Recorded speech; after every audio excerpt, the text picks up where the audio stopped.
Welcome to Gowri's கறி corner. Healthy dosa சீரீஸில் episode 6ல் இன்றைக்கி அடை தோசை தான் பார்க்க போனோம். ப்ரோட்டீன் ரிச் அடை. நான் ஒரு மிக்சிங் பவுல் எடுத்திருக்கேன். 1 டம்ளர் பச்சரிசி எடுத்திருக்கேன். நீங்கள் புழுங்கரிசி கூட எடுத்துக்கலாம். இதில் 1/2 டம்ளர் கடலைப்பருப்பு, 1/2 டம்ளர் துவரம்பருப்பு, 1/2 டம்ளர் பாசிப்பருப்பு, 2 டீஸ்பூன் உளுந்தம்பருப்பு, 1/2 டம்ளர் புழுங்கல் அரிசி. எல்லாத்தையும் நல்லா வாஷ் பண்ணிட்டு வந்துடலாம். பச்சரிசி புழுங்கல் அரிசியும் 1/2 டம்ளர், பருப்பு வகைகள்லாம் 1/2 டம்ளர். இதை நல்லா அலசிட்டு தண்ணி வச்சு ஊற விட்டுடலாம். இது கூட நல்லா கழுவிட்டு வந்துட்டு இதோட ஒரு 10 காஞ்ச மிளகாய் முண்டு மிளகாய் சேர்த்துருக்கேன். தண்ணி விட்டு ஊற விட்டுடலாம். ஒரு 1 மணி நேரம் 1.5 மணி நேரம் ஊறட்டும். அப்புறம் பார்க்குறேன். நாம் இன்றைக்கி பார்க்க போகிற ரெசிபி வாழைப்பூ வடை. அடைக்கு ஊற வச்சதெல்லாம் நல்லா ஊறிடுச்சு. நம்ம இப்போ மிக்ஸி ஜாரில் அரைச்சிக்கலாம்.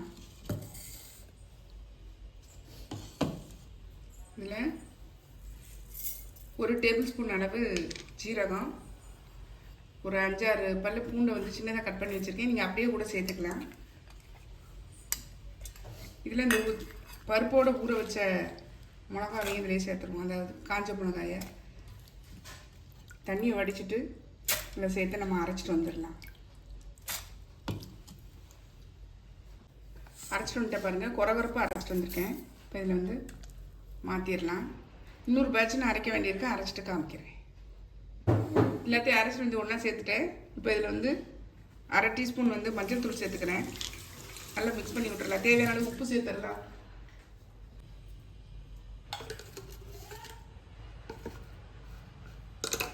சேர்த்தாச்சு. இப்போ நல்லா மிக்ஸ் பண்ணி விட்டுறலாம். அடுப்பில் கடாயை போட்டு எண்ணெய் விட்டுருக்கேன். எண்ணெய் காய்ஞ்சிருச்சு. கருவேப்பிலை, வெங்காயம் லேசாக வதக்கி அந்த மாவோட கலந்துடலாம்.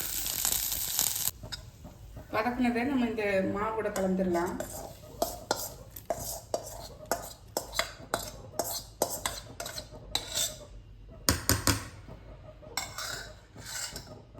இது கூட பெருங்காயத்தூள் கலந்துடலாம். நல்லா கலந்து விட்டு பாருங்கள். கன்சிஸ்டன்சி பாருங்கள், இந்த மாதிரி இருக்கணும். தோசைகள் காஞ்சிச்சு பாருங்கள்.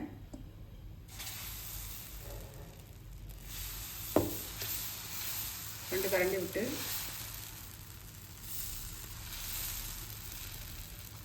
இது மெலிசாக விடலாம். ஆனால் இந்த அடை குண்டாக இருந்தால் தான் நல்லாயிருக்கும். இது கூட நீங்கள் முருங்கைக்கீரை கூட சேர்த்துக்கலாம்.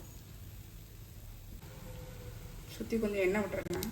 எண்ணெய், நெய் என்ன தேவையோ விட்டுக்கலாம். அதே மாதிரி காரமும் நமக்கு தேவைக்கு தகுந்த மாதிரி போட்டுக்கோங்க. ஒரு சைடு வெந்த உடனே திருப்பி போட்டுங்க. கொஞ்சம் மீடியம் ஃப்ளேம்லேயே வச்சு நல்லா வேக விடுங்க. இந்த பக்கமும் நல்லா வெந்துருச்சு பாருங்கள்.